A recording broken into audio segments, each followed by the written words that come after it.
Hi guys, welcome. This is Friday Biology, and we have to discuss stuff. Basically, I haven't uploaded in a long time, like a very long time, and it's kind of, I don't know, yeah. So to record, for me personally to record, I need to have the house set up. I need the dogs to be fine. I need no one to walk past my house, or God forbid, somebody down the road parks in their driveway and the dogs set off. I do play Dwarf Fortress. It's fun. I like it. We'll talk about what I'm playing at the moment, and it just takes too much time to set up. Right? I get set up. I play for 3 hours. Nothing really happens. So I've decided end of Dwarf Fortress. I will play it maybe later on, kind of just posting randomly and sporadically different stuff, what I'm doing, why I'm doing it. Not a guide as such, just kind of, hey look, I've set up a horse factory where I've got breeding horses, being able to split 3 off so they leave the map, and then butchering the other 3 or something. Like just a horse factory, or dragon factory, or giant frogman factory. Who knows? We'll get to that when we get to it. Dwarf Fortress itself hasn't upgraded itself as much since last year, so that's fine. Overall, we've had probably 19 updates since the last video for the series, so that's kind of a big thing. But not to worry, I'll get to that in a little bit. I have been playing, however, Dungeons and Dragons, which I don't know. I think I'm going to tell you about my character because I like him. He's good. This smut, he's a monk, very low wisdom for a monk because he is purely about intelligence and catching things. He's a librarian, as you may guess. We have description here. He's from Prosperity, which is a large city north of Anduria, which is good. Anduria is kind of a ancient magical kind of city that was built, succumbed, so the magic is gone, but the fortifications and the magic stuff is still there. People have moved in because it's a giant ruin of a city, done their own thing, kept the original, built on top, added standard kind of stuff. Mutt is, of course, a dog's body. He has learnt its skills, catching and being subject to misuse and abuse. He survives solely on literature and tuna rolls, half-eaten tuna rolls, that is. And he's now been sent out to the world to his displeasure for practical experience purposes. He is to deliver himself to Anduria Library and seek counsel in the way of the one true library filing system. Yes. He is also now a member of the Guild of Philosophy and Thought, which is the Deep Sleep group, which is kind of fun. The fee, of course, is one annual payment of 10 silver pieces, which is not that bad. However, you do need to donate a scroll or book or tome for ceremonial purposes, so that's a little bit more fun to get. With Guildmaster benefits, we get to do scribe stuff and internal voting, which is kind of cool. If you're a wizard, go for this. You get access to rare scrolls and tomes and stuff, which is kind of good. We've met a lawyer, we've met a dwarven cleric who knows about the 2-tier filing system, which is actually really awesome. We also have some various stuff from adventures, including the tale of a single wooden crate of half-drowned wet bear cubs, which is kind of cool. Trait-wise, we rolled randomly, and then we added in as we went. So 4262, which is not It's not bad. They all kind of link together as sage backgrounds, so that's good.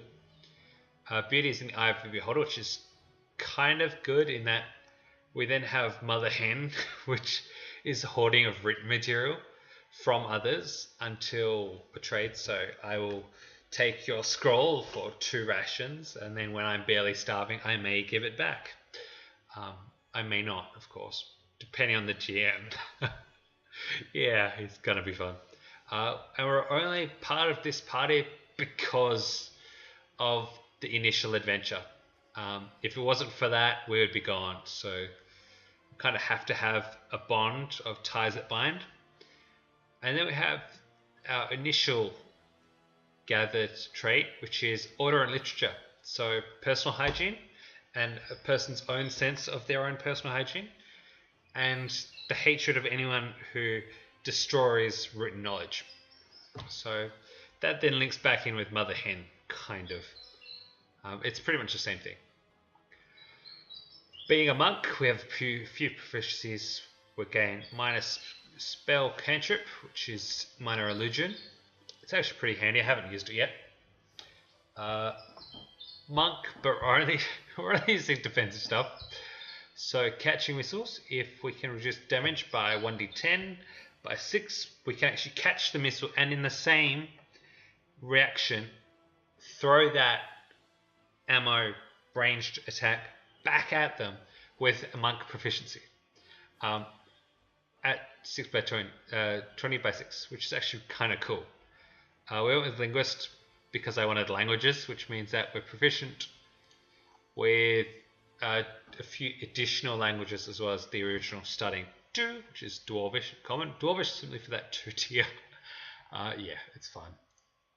We then have Shadows, which is an action. We can cast Darkness, Dark Vision, and Pass Without Trace, as well as Silence. Handy for when you're in a library and people want to hurt you. We are using a club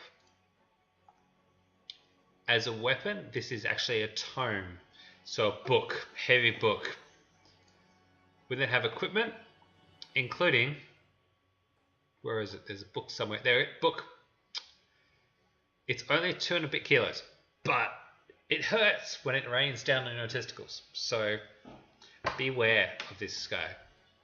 I've gone with 2 lots of ink and quills because we seem to burn through them very quickly. But we'll sort that out later on. Either way, what do you think? Very cool. Very cool. Back to Dwarf Fortress, and I think we'll change this because it's a bit loud at my end. I do like Gerudo Valley though. Game-wise, we have a few coming up. We should probably go installed though. So we have Rise of Shine, which is going to be kind of interesting. I don't know whether my little crappy laptop will take it. Celestial Command is a satellite one, which looks good. The alpha's just come out, so I'm going to try and play that, but I don't think my crappy laptop will take that either. Pit People, I know that we can take. It is awesome. I just need to find a co-op buddy who will play it, and I think I'll upload these 3 in little 5 to 10 minute little slots because it's just the time to sit down, and yeah, the dogs are painful. Killers and Thieves is a massive grind. It is. It's just, I like it. It's just a massive grind, and 6 hours of playtime is all the same. It's just, yeah, yeah. But if you're into this, yeah, don't. Just avoid. Just like Planetflight 2. Awesome game. Just if you have a life or work or something else, just, yeah, don't. Songbringer, we are coming back to. We've had some fun with it. It's going to be fine. We do have some new games actually given to us. So where is it? Yeah, Last Federation has been given, so that's kind of cool. Super Magical Girls was given yesterday, so that's there. Slime Ranch I'm going to play, but I can't be bothered. It's Well, yeah, got to get to it. Wanderer and Transversor. Transversor, I can't play on the crappy laptop. I'm sorry, guys. It's just, yeah, it's not going to work. We then have 12 is better than 6, which is kind of good. I originally thought it was 12 out of 6, which is where the 12 out of 6, you dumb son of a bitch, came from. But yeah, this is kind of good. And Siegfried, when it updates, I will play it.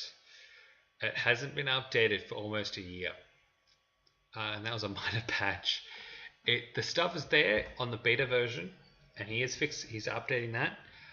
But I want to play it on the full release with all the extra stuff, because the extra stuff is why you play this game. It's just, yeah, barbecue update, baby. It's kind of awesome. Subtlest Sea is a massive grind. Don't play. Avoid. Rusty Lake I will play in a little bit. I think I may actually play a little bit of this in a moment. See how where we go. And Balthazar. Balthazar is a dog. Yeah. Avoid this game. There's like, I don't know, 4 million free keys that have just been sent out to random people. So if your email is on anywhere on YouTube, you've probably got this key sitting in your box or trash file or just somewhere. Or it's coming. Yeah, it's just, it's a horrible game. We shouldn't be telling you about this. Helldivers is awesome. Halfway, I'm actually going to play. If I like it, this is probably what I'm going to play instead, actually, than Rusty Lake. It's actually awesome. It's actually awesome. It's turn-based. It's a little bit of a grind, I know, but like, yeah, it's kind of cool. Rusty Lake, you guys probably don't know about. This is interesting. It's you're killing people and then serving them as lunch, and there is a secret end bit which everything kind of clicks together and makes sense, and it's like, oh my god, this is awesome. And it made me feel bad about playing the game in a good way. It's kind of not like Sakura or any of those kind of Sakura. Not like these kind of things. I've got them on my wish list, I know. But shouldn't have shown you that. But it's just, yeah, this is diabolically inclined. Oh no, it works. Yeah? Either way, we'll sort it out, and I will see you guys later. Okay? Okay. Bye.